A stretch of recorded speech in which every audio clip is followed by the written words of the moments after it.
So what do we think? I want you to think about in your head. We've already talked about in our warm-up this morning what a moral is. All right, it's a moral something that teaches you how to act or behave. It's a lesson we learn from fables. So think about in your head what you think the moral might be in this story. Think about it in your head. Just think about it in your head.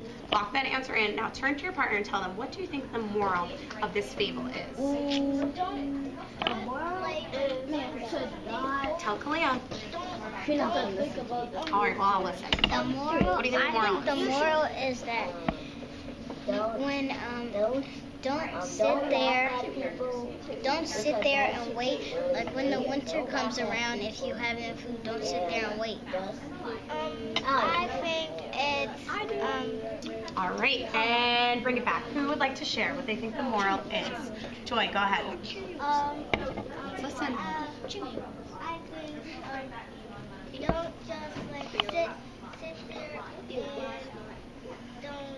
and like when winter is coming, don't just sit there and don't still have all this. Okay.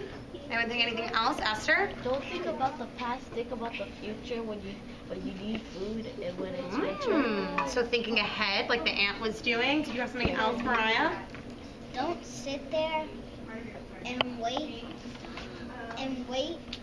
to see if you can still get food at the last minute.